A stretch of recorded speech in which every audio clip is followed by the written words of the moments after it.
Welcome back to Military Commentary. I'm Hillary Clinton.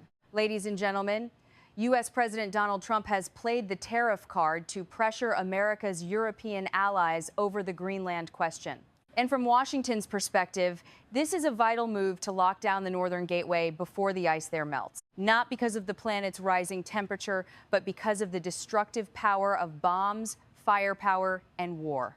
This decision has sent a clear signal. The United States is prepared to upset its allies if that is the price of securing its key strategic region. Trump even declared that if this affects NATO, then so be it.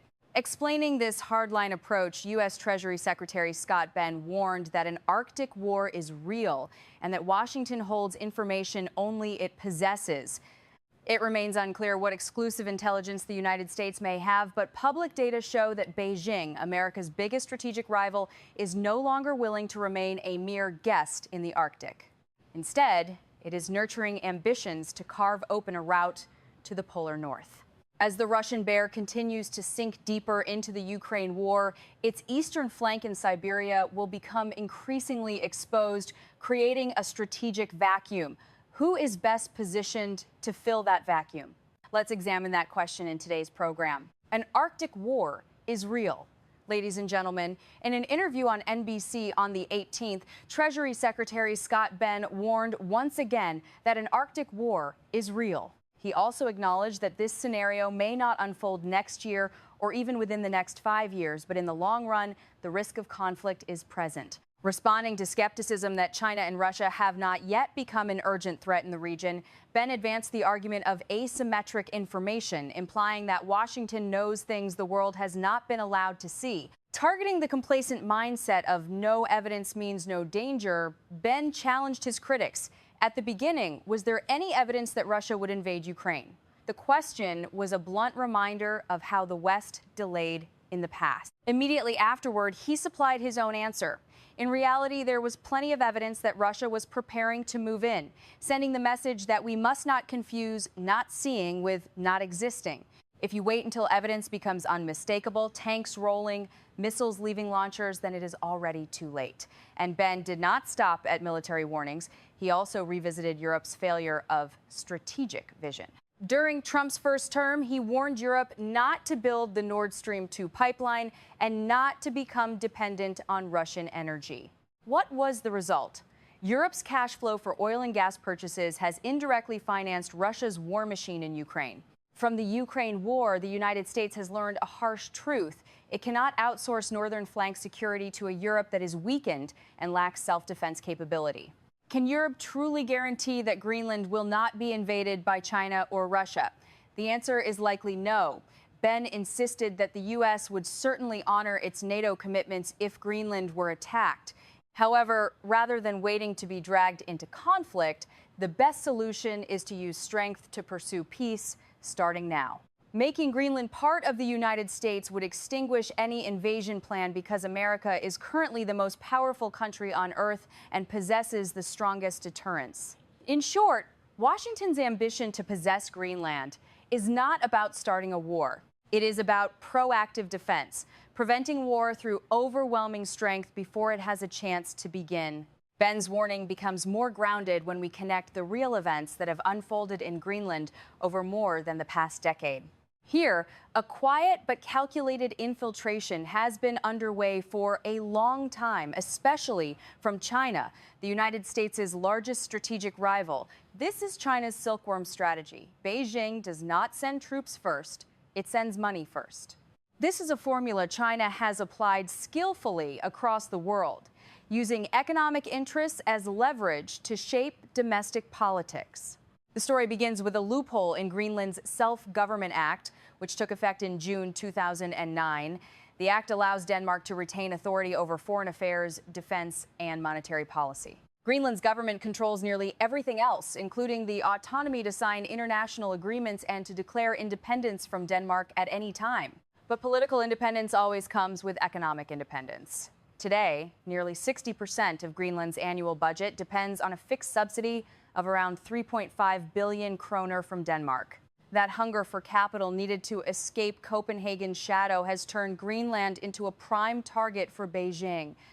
especially because the island ranks among the world's top holders of rare earth reserves and hosts two of the largest rare earth deposits on the planet. A 2020 study found that after Greenland gained greater self-rule from Denmark and withdrew from the European community, China moved quickly to fill the resulting power vacuum, making Greenland one of the top Arctic areas in terms of Chinese investment relative to GDP. Seizing that opportunity, starting in 2013, right after Xi Jinping took power, China's Arctic posture formally shifted from modest do more, say less to proactive and aggressive, backed by a series of major policy documents. In April 2013, China released its 12th five-year plan for national ocean development, referencing investigation and research into using Arctic sea routes and normalizing Arctic survey activities, among other initiatives.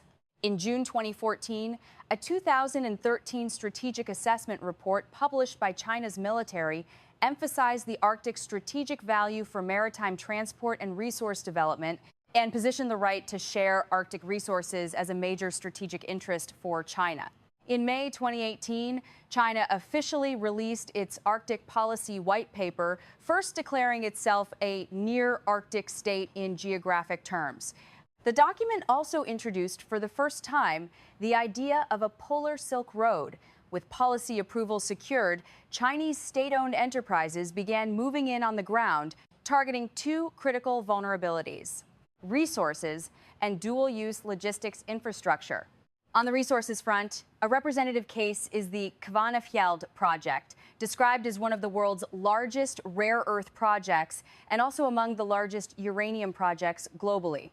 In 2016, China's Shanghai Resources became the largest shareholder in the project, and by 2018, it formally took the lead in processing and marketing the extracted materials. Controlling rare earth supply is not only about economic profit, it is also a sharp geopolitical lever in the technology war with the West. As for infrastructure, China's ambition to establish footholds near U.S. territory became visible through attempts to purchase a former naval base and to bid for airport projects, although these efforts were blocked by Copenhagen. Specifically, in 2016, a Hong Kong-based company expressed interest in acquiring a decommissioned Danish naval base. In 2018, a Chinese state-owned enterprise joined the bidding to expand and modernize airport runways in Greenland. By 2020, some Chinese scholars publicly proposed using Greenland as a strategic anchor for the Polar Silk Road. The goal of this strategy is to reshape maritime dynamic. New routes would allow China to reduce massive logistics costs, such as the Northeast Passage through Russian waters, cutting transit time from Shanghai to Hamburg from 35 days to just 18, roughly half. Or consider the Northwest Passage through Canada's Arctic archipelago, which can be about 20% shorter than the route via the Panama Canal. More importantly, it helps China reduce the risk of U.S. blockade at the Strait of Malacca if conflict erupts. Yet China's Polar Silk Road is not merely a shipping issue. It is an effort to reshape geopolitical realities and may even reshape the global strategic landscape. From economics and shipping, China's presence gradually expanded into the military sphere in an increasingly open way. Since vessels from China's shipping company COSCO first transited Arctic routes in 2013, the company dispatched 26 ships over the following 8 years to conduct 56 voyages, with 14 voyages in 2021 alone. Then, in 2015, 5 Chinese warships passed through the Bering Sea off Alaska, drawing U.S. attention. By 2017, China's Shuilong scientific research vessel transited the Northwest Passage for the first time. And provocations escalated further in October 2024 when China's Coast Guard entered Arctic Ocean waters for the first time. The expansion of Chinese Coast Guard operations farther north than before signals that Beijing is broadening the force's reach into waters traditionally associated with U.S. interests. Recognizing the danger of this creeping strategy, Washington decided to act. In fact, during Trump's first term, driven by concern over China's intent to establish a foothold, the United States increased engagement with Greenland and proposed purchasing the island from Denmark in 2019. For Trump, owning Greenland was not only about security risk, it was also a checkmating move designed to eliminate Beijing's operational space in the far north. China's Polar Silk Road faces the risk of melting down. Observers argue that if the scenario of Greenland coming under U.S. control becomes reality, the Polar Silk Road project that China has built over more than a decade could face total collapse. Geostrategically, Greenland holds a golden coordinate position at the center of the Arctic Circle, controlling a junction point between Asia, Europe, and the Americas. If Washington controls this choke point, every Chinese activity along the Polar Silk Road would be exposed in broad daylight. From merchant vessels to warships, all movements through this region would fall under close U.S. surveillance. A future in which every action is constantly scrutinized is precisely what China does not want to face. Economically, once Greenland is under U.S. control, a national security firewall would immediately go up. Any Chinese ambitions involving ports, airports, satellites, or rare earth extraction would be subjected to strict screening procedures. Beijing's capital would be blocked or sharply constrained, meaning the familiar tactic of using economics to manipulate politics would be effectively neutralized. Militarily controlling Greenland means the United States holds the key to the Arctic sky. Early warning systems there would detect any hostile aircraft from long range. More importantly, the U.S. could shut down gray zone activity, where China often hides behind scientific research stations or civilian communications facilities to serve covert military objectives. The ambiguity Beijing relies on would disappear. Finally, in terms of regional governance, with Greenland under Washington's umbrella, the United States would have the initiative to shape new rules easily, placing Arctic issues into a broader security framework to counter the Russia-China axis. And with Greenland no longer available as a partner, Beijing's effort to consolidate its near-Arctic state status and embed itself in regional governance would collide with a fortified wall. Now we come to the Russia variable in Ukraine and the prize of Siberia. At the very moment Trump intensified pressure to buy Greenland, a Chinese-language TikTok video surfaced and drew millions of views with extremely hawkish content. It hypothesized Russia's inevitable failure in Ukraine and openly urged China to seize the opportunity to reclaim the Russian Far East and occupied Siberian territories, including Lake Baikal and Sakhalin Island. The call to let the horses drink in the Arctic Ocean reflected a powerful rising ambition among Chinese nationalists and possibly within Beijing's leadership as well. Are they seeking to transform China from a near-Arctic state into a true Arctic power by swallowing a neighbor's territory? In today's information warfare environment, a viral video on a Chinese platform is unlikely to be accidental. It appeared at a time when the Ukraine war has become a grinding mill, severely eroding Russia's strength. To sustain the Western Front, Moscow has been forced to pull elite defensive forces away from the Far East and Siberia, leaving behind a massive security gap right next to a resource-hungry China. This concern is not without basis. Last year, a document believed to have come from Russia's Federal Security Service, the FSB, reportedly revealed a shocking intelligence assessment. Beijing's true military objective in 2027 might not be Taiwan, but Russia's resource-rich Siberia. Analysts argue that attacking Taiwan is a gamble that carries extreme risk. China would have to cross the sea while simultaneously confronting the United States and its allies. Siberia, by contrast, would be a land campaign where China holds overwhelming logistical advantages and shares a border. In addition, Siberia is a treasure house of resources, oil, natural gas, rare earths, and fresh water. Lake Baikal alone holds about 20% of the world's unfrozen fresh water, an enormous attraction for northern Chinese regions facing severe water shortages. The leaked document reportedly detailed China's demographic and economic expansion into the Far East, exposing Moscow's deep-rooted fears of Chinese penetration into Siberia.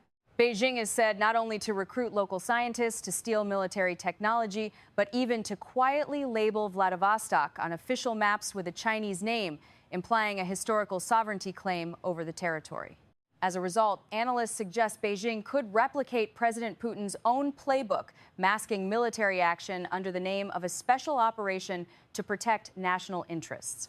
Observers note that in a conventional non-nuclear war, the balance would tilt sharply toward China. For multiple reasons, China has around 2 million active duty troops and a massive reserve force. Russia, by contrast, has lost much of its elite manpower in Ukraine, and its ability to replenish forces is under severe strain. In defense industry terms, China functions as a global military factory, self-sufficient from UAVs to missiles. Russia, meanwhile, has increasingly depended on components from China to keep its war machine running. In a prolonged conflict, Russia would likely run out of munitions first. In the air and at sea, China's air force is more modern and coherent than a Russian air force worn down by attrition. In the Pacific, Russia's fleet is small, aging, and insufficient to protect strategic areas like Sakhalin Island against Chinese naval dominance. As for logistics and geography, the Far East and Siberia are vast, but Russia's infrastructure is weak and its population sparse. Across the border, China has dense networks of high-speed rail, logistics hubs, and bases that enable rapid troop deployment. The only card Moscow holds to preserve a shred of deterrence is the nuclear suitcase. But that is a double-edged blade. If Russia recklessly uses it against Beijing, it risks pushing itself into a scenario of mutual destruction. Analysts warn that by 2027, China's military may be ready for large-scale war. Meanwhile, Russia is becoming ever more economically dependent on China. By that point, if Beijing truly moves, Moscow may have no option but to swallow the bitter pill, unable to mount real resistance. Ladies and gentlemen, in the coming days, the Greenland issue will almost certainly remain at the center of a transatlantic diplomatic storm. From Trump's viewpoint, Europe should focus its energy on the war between Russia and Ukraine, not on Greenland. Because Europe's hesitation and energy dependence in the past helped produce the devastating consequences we see today. However, from the opposite perspective, America's allies now staring down Washington's tariff barrel, this move looks like open economic extortion. And while NATO unity is being weighed on the scale, the so-called no-limits alignment between Moscow and Beijing may also be unable to avoid hidden fractures. In reality, geopolitics points to an even darker picture for Russia. Today's friendly handshake could be nothing more than a prelude to tomorrow's swallowing. America's warning about an Arctic war is therefore not only directed at Europe, it is also an alarm bell for Moscow itself. When the permafrost melts, it not only reveals enormous resource treasure, it also turns this frozen frontier into a geopolitical firestorm. That is where we will pause today's program. Please share your personal views in the comments below.